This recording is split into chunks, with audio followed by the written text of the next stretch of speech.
Yes late లేకుండా ఈ ప్రోగ్రామ్కి వెయిట్ చేసిన గుణశేఖర్ గారిని మాట్లాడవలసిందిగా రిక్వెస్ట్ చేస్తున్నాం. అందరికీ నమస్కారం అండి. ముందుగా చాలా థ్యాంక్స్. ఈరోజు చాలా ప్రెస్ మీట్లు ఉన్నాయి మీకు, అయినా సరే పాప అన్నింటిలో పాల్గొని మళ్ళీ కరెక్ట్గా బాగా ఆకలి వేస్తున్న టైంలో అయినా సరే కూర్చున్నారు. సో చాలా చాలా థ్యాంక్స్. సో 1992 నా ఫస్ట్ ఫిలిం డెబ్యూ లాఠీ. ఇప్పటికి ఆల్మోస్ట్ 34 years అయింది అనుకుంటాను. ఇది నా 14వ సినిమా. కానీ నా మొదటి సినిమాకి ఎలా అయితే నర్వస్గా ఫీల్ అయ్యానో అలా ఫీల్ అవుతున్నాను. ఎందుకంటే ఒక కొత్త కథని కొత్తగా చెప్పాలని ప్రయత్నించాను, నా శాయశక్తిలో ప్రయత్నించాను.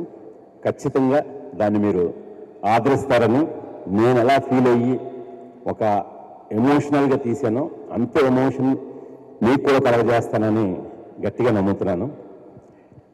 నేను ఎప్పుడు కూడా ప్రేక్షక దేవుళ్ళనే నమ్ముతాను. వాళ్ళ టైంకి, వాళ్ళ డబ్బుకి, వాళ్ళ విజ్ఞతకి వాల్యూ ఇస్తాను. ఈ మూడు మళ్ళీ మళ్ళీ దృష్టిలో పెట్టుకొని, ఒళ్ళు దగ్గర పెట్టుకొని యూఫోరియా అనే సినిమా తీశాను. ఖచ్చితంగా మీ టైంని వృధా చేయను, మీ డబ్బుని వృధా చేయను, మీ విజ్ఞతకి పెద్దపీట వేశాను. ఖచ్చితంగా ఈ యూఫోరియా అనేది ఆ స్థాయిలోనే మీకు నచ్చుతుందని నమ్ముతున్నాను. అలాగే అంటే ఈ సినిమా పేపర్ మీద బడ్జెట్ లెక్కలు వేసుకుంటే నిన్న చూసిన కొంతమంది మిత్రులు ఏంటి సార్ డబ్బులు ఎలా పెట్టేశారు అని మన ఇండస్ట్రీ మిత్రులు అన్నారు. కానీ అంటే ఈ కథకి ఎలా పెట్టాలో అంతా పెట్టేశారు. కానీ ఇండస్ట్రీలో ఏ ప్రొడ్యూసర్ మాత్రం ఈ సినిమా తీయడండి. ఎందుకంటే ఈ సినిమాకి ఇంత ఖర్చు, ఇంత టెక్నికల్ వాల్యూస్ తోటి, ఇంత ఎక్స్పర్టైజ్తో చెప్పాలి. బట్ అది కొత్త వాళ్ళ మీద చెప్పాలి. సో కొత్త వాళ్ళ మీద చెప్పినప్పుడు మనకు బడ్జెట్ బ్యారేజ్లు ఉంటాయి. అలాంటివి మీరు అవేమీ పట్టించుకోకుండా సినిమా కథని ఎలా అయితే నమ్మారో, మీరే కాదు మీ ఫ్యామిలీ మొత్తం కూడా నమ్మి ఈ సినిమాని అంటే ఒక మీకు ఫ్యామిలీ ప్రొడక్ట్ లాగా తీశారు మీరు. అది ప్రతి ఫ్రేమ్లోనే కనిపించింది. నిజంగానే ఈ సినిమా అంటే ఒక మాకు చాలా కొత్త అనుభూతిని ఇచ్చిందని చెప్పి వాళ్ళు మమ్మల్ని ఎంకరేజ్ చేశారు. నేను ఎక్కువ ఇంకా చూడబోయే మీ ముందు వాళ్ళ కామెంట్స్ చెప్పడం సరికాదు, అందుకనే వాటి గురించి ఎక్కువ చెప్పను. ఈవినింగ్ మీ అందరూ కూడా చూడబోతున్నారు. ఇంకా ఆర్టిస్టుల విషయానికి వస్తే, ముందు సారా అర్జున్ ఈ కథకి ఆత్మ, ఒక సోల్. ఆ అమ్మాయి ఆ క్యారెక్టర్కి సారా అర్జున్ ఉంటేనే తీద్దామని డిసైడ్ అయ్యారు. రేపు పొద్దున్న మీరు సినిమా చూసి ఎందుకు సారా అర్జునే ఉంటేనే తీద్దాం అనుకున్నారో మీరు కూడా ఫీల్ అవుతారని ఆశిస్తున్నాను. ఆ అమ్మాయి అంత చక్కగా చేసింది. అలా అలా చేయడం కాదు, జీవించింది ఆ అమ్మాయి. నేనన్న ఆత్మను అలా పట్టుకొచ్చింది. ఆ తర్వాత ఈ కథకి ఒక వెన్నెముక భూమికా చావ్లా. తను ఎప్పుడు కూడా నేను చాలా స్ట్రాంగ్ లేడీ, తను వెరీ స్ట్రాంగ్ లేడీ. తను అలా ఎమోషనల్ అవ్వడం ఫస్ట్ టైం నేను చూస్తున్నాను. నిన్న సినిమా చూసిన తర్వాత కూడా నేను ఎక్కువ మాట్లాడుకోలేదు. తను ఎంత ఎమోషనల్గా కనెక్ట్ అయిందో ఇప్పుడు నాకు చూపించింది. సో రాత్రి కూడా నాకు కలుసుకోవడానికి టైం దక్కలేదు. నాకు కొద్దిగా వాటిలో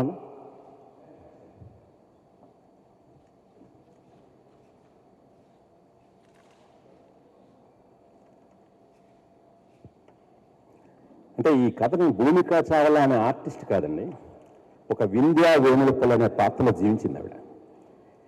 నేను ఎక్కువ చెప్పకూడదు, కానీ రేపు ఆడియన్స్కే వాటి చూడబోతున్న వాళ్ళని ఒక చిన్న ప్రిపరేషన్ ఇస్తున్నాను అంతే. ఆవిడ నిజంగా ఈ కథని చదివినప్పుడు ఎంత అర్థం చేసుకున్నారో, ఆవిడ పోర్ట్రే చేసినప్పుడు కూడా నేనే చాలాసార్లు ఏంటి మన భూమికేనా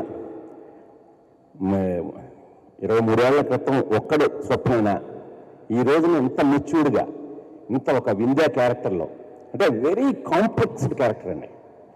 సో అంత కాంప్లెక్స్డ్ క్యారెక్టర్ని ఒక తల్లిగా, ఒక ఎడ్యుకేషనిస్ట్గా, ఒక సోషల్ యాక్టివిస్ట్గా, ఒక మామూలు గృహిణిగా ఇన్నింటి మధ్య ఆవిడ చూపించిన తేడా కానీ ఇవన్నీ చాలా చక్కగా అర్థం చేసుకొని ఆ పాత్రకు ఆవిడ అలా జీవం పోసారు కాబట్టి ఇందాక ఎమోషనల్ అయింది భూమిక చాలా కాదు విందే అవ్వమడిపల్లి. ఇంకా తర్వాత ఈ కథకి బ్రెయిన్ అనేది చాలా డేంజర్. ఆ బ్రెయిన్ క్యారెక్టర్ వికాస్ వేములపల్లి అనే ఈ కుర్రాడు విఘ్నేష్ గౌరెడ్డి. సో ఇది కూడా అంటే చాలా ఈ రోజున మన మైండ్ అనేది చాలా చాలా అతి ప్రమాదకరం. అంటే ఒక విచక్షణ కోల్పోవడానికి ఒక సెకండ్లో వెయ్యవలసాలంటారు. ఒక్కవేళ ఆ విచక్షణ కానీ కోల్పోతే కేవలం మన జీవితాలే కాదు, మనతో ముడిపడి ఉన్న వాళ్ళందరి జీవితాలు కూడా అలా ఎఫెక్ట్ అవుతాయి.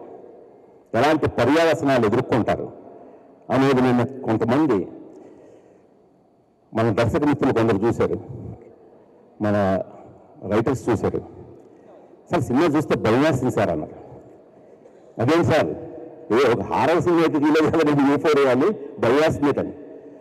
సార్ ఇంట్లో ఎలా జరుగుతున్నాయా, మన ఇంట్లో ఎలా జరుగుతుందా, మన పిల్లలకి ఎలా జరిగిందా, జరుగుతుందా, ఏమో జరిగిందేమో వాళ్ళు చెప్పట్లేదేమో, బయట ఇంట్లో అలా జరుగుతుందా, నిజం కదా పేపర్లో చదువుతున్నాం కదా.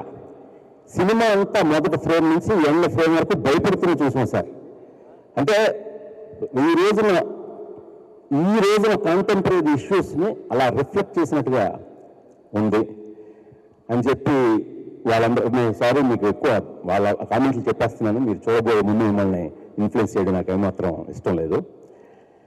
సో వాళ్ళందరూ అలాగా ఇదేంటే ఈ పాత్రలు, నేను చెప్పిన ఈ ముగ్గురు పాత్రలు, ఆ తర్వాత ఒక సైకో సాహిల్గా పృథ్వీ అడ్డాల, తను కూడా అంటే పాత్రని అర్థం చేసుకొని నిజంగానే సైకోనా అని అనిపించేలాగా అందరూ బయటకు వచ్చి కూడా కుర్రాడు బలి ఉన్నారండి, అసలు చాలా బలి కళ్ళు బాగున్నాయి అని అతను కూడా పొగుడుతున్నారు.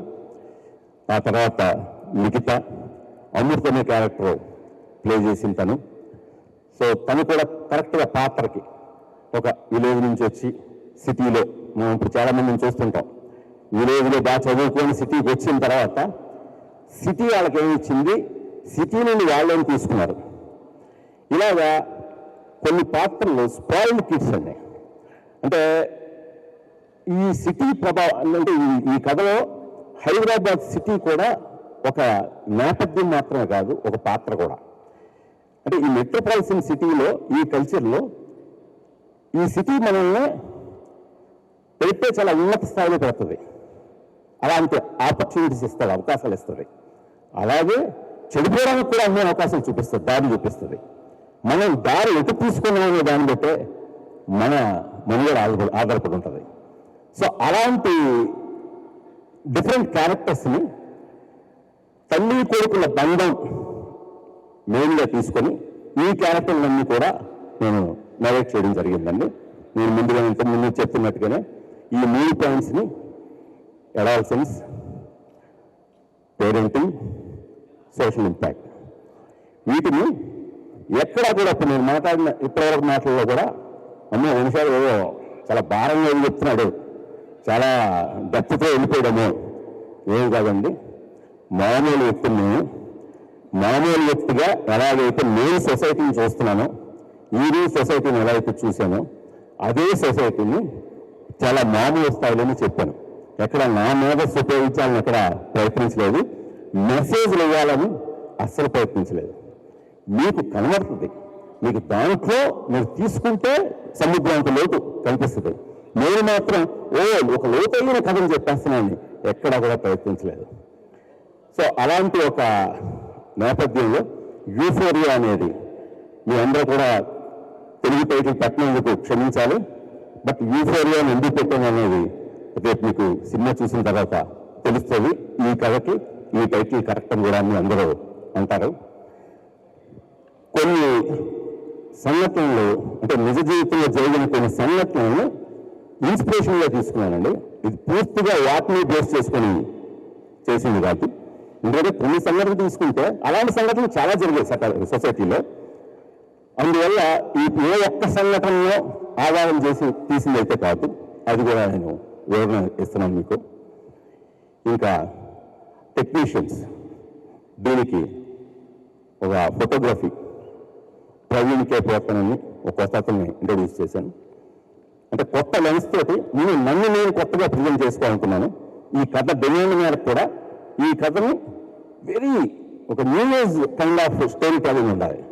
అలా చెప్పడానికి అతన్ని కాలభైరవ మ్యూజిక్, అతను బ్యాక్గ్రౌండ్ స్కోర్ ఎలా ఇచ్చాడో ఏంటనేది మీ అందరూ కూడా చూడబోతారు. బట్ ఖచ్చితంగా తండ్రికి తగ్గ తమ్ముడు అని నిరూపిస్తాడు కాలభైరవ.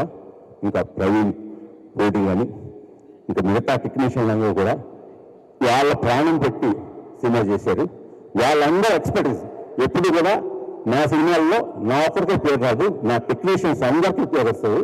అలాగా ఈశ్వర్య కూడా అందరికీ పేరు తీసుకొస్తుంది. ఇంకా ఫైనల్గా నాకు ఈ సినిమాలో నాకు ఎప్పుడు రాసిన దగ్గర నుంచి ఈ రోజు వరకు కూడా పెంట్లలో వరకు కూడా నా ఫ్యామిలీ నాతోనే ఉంది. నా రాగిణి మిస్సెస్ నీలిమ యుక్త, వీళ్ళ ముగ్గురు కూడా అంటే మా ఫ్యామిలీ అందరం కలిసి కుటుంబ సమేతంగా, మీరంటే ఈ సినిమాని కుటుంబ సమేతంగా చూడకపోవచ్చు, బట్ ఇటు ఫ్యామిలీస్ చూడాలి, ఇటు యూత్ చూడాలి. మీకోసం మేము మా కుటుంబం అందరం కలిసి నిర్మించిన ఈ సినిమాని మీ అందరూ కూడా ఆదరిస్తారని ఇంకొకసారి మిమ్మల్ని సైన్యంగా మనవి చేస్తున్నాను. నమస్కారం. థ్యాంక్ యూ గుణశేఖర్ గారు.